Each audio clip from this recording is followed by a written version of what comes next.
العنوان ندمت لاني اجيت على المانيا. خليكم معي راح اشرح لكم بعد شوي بالتفصيل.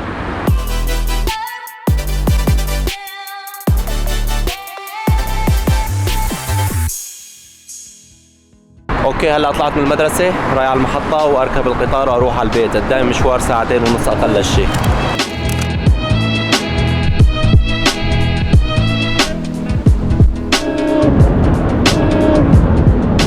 من أكثر الشغلات اللي تغيرت علي أول ما أجيت على ألمانيا هي المواصلات. أنا كنت تقريبا 8 سنين بتركيا، درست سنة سنتين واشتغلت وطلعات وفوتات، وإذا بدي أحسبها يمكن ما ركبت المواصلات ب8 سنين بتركيا بقد سنة هون بألمانيا. أنا هون يوميا بركب باصات وقطارات، وين ما تروح بدك تركب باص أو قطار. ما بعرف ليش هون هيك الطرقات بعيدة. هلا أنا عم أحكي عن تجربتي، مو شرط يكون الكل بيستخدم المواصلات هالقد، بس بشكل عام كمان الكل بيستخدم المواصلات بشكل كبير.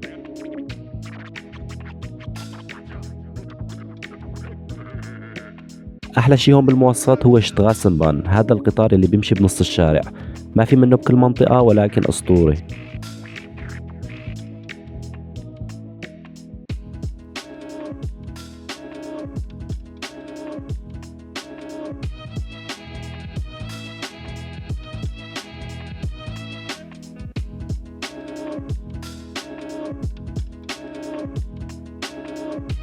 مثل ما قلت أنا عم بحكي عن تجربتي. أكيد في كتير ناس بتركيا كانت تستخدم المواصلات بشكل كبير، بس أنا بتركيا ما استخدمت المواصلات إلا نادرا.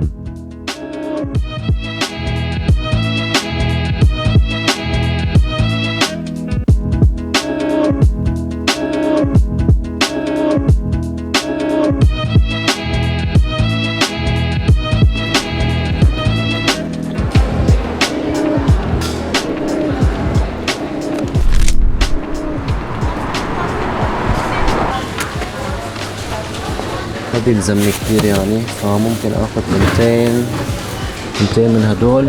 اوكي واحد خيار غريبين ما في غيرهم صراحة. مثلا هدول، هذا النوع من البيتزا كتير رخيص صراحة وجيد يعني مو سيئة طعمته. ب3.5 فيها 3 قطع بيتزا يعني مو بس وحدة. شوف تمام. اخذ هاي كمان. هدول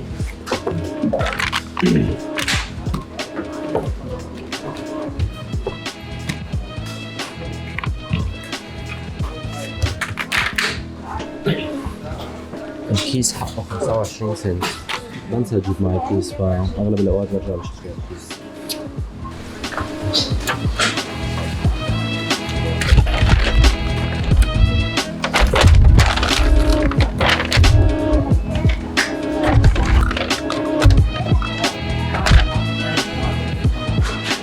تشيز. راح شوف شات بيان للباص تبعي. اوكي 17 دقيقة لسه، لازم استنى هون 17 دقيقة ليجي الباص.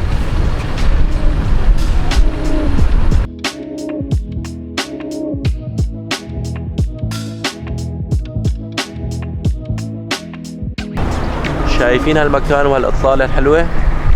أنا كامبي قريب من هون مو بعيد، بس المشكلة وين؟ المشكلة إنه الكامب تبعي بعيد كتير عن البلد، عم بعاني 2-3 طريق على المدرسة يعني، فالله يخلصني. أي من أكبر المشاكل اللي واجهتها لهلا هون بألمانيا.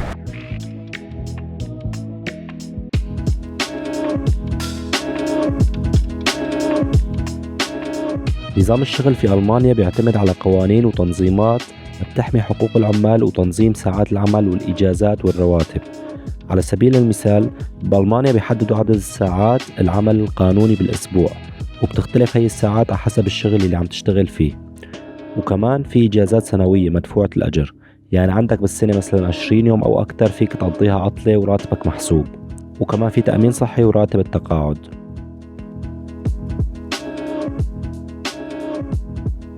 تركيا إذا الواحد بده يغيب يوم عن الشغل إذا كان مرضان أو لسبب تاني، أول شي المعلم ما بيحل عنك إن كان الشغل مستعجل، وغالبا الشغل بيكون مستعجل. تاني شي هاليوم بينخصم منك وتحسبها بقى.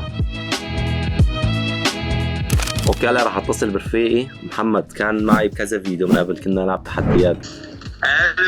اهلين ابو عبدو. اهلين ابو عدنان الورد، كيفك؟ شو الاخبار؟ والله الحمد لله. بالورشة انت مو؟ اها ايه اشتغلتوا اليوم؟ اشتغلنا 5. شد الساعة ليش؟ عندي الساعة شد الساعة 4:30 عنا معناتها، يعني الاشي عجيل. والله اجو عاجل. منيح، الله يرزقكم الله يرزقكم يا الله. تتذكر تحدي؟ واضح لشغل اضوية. كيف؟ واضح لشغل اضوية. واضح. يا في كتير فيديوهات مصورون انا هون. تحدي لما صورنا فيديو انا وياك. ايه وفي فيديو هذا القصة ايوه السكتش لما ضياء بيقول بو نادر يا فشكلت. ايه انا هون فشكلت بهي لساتها هون موجودة. ايه ذكريات بشرفي مشتاق. شفت الصورة بعت لك اياها من يومين؟ صورة الوردة هي العزالة. ايه في عندي ستوري نفس الصورة اللي بعثت لي اياها انت. معدين انا وضياء، قمر طلع الوردة فتح سليمان حمودة كان قطف منها، قمت صورتها بعت لك. ايه يا الله على الذكريات. في عندي ستوري يلا بكره تجيب له، اصلا جايتك ما مطولة ان شاء الله، ولو السنة الجاي رح حاول انا السنة الجاي. تمام ليك انا جاي تليفون. تمام خلاص نحكي لك انا. ماشي دير بالك على حالك. سلام انت حبيبي سلامات. اضطر يفصلك وينه؟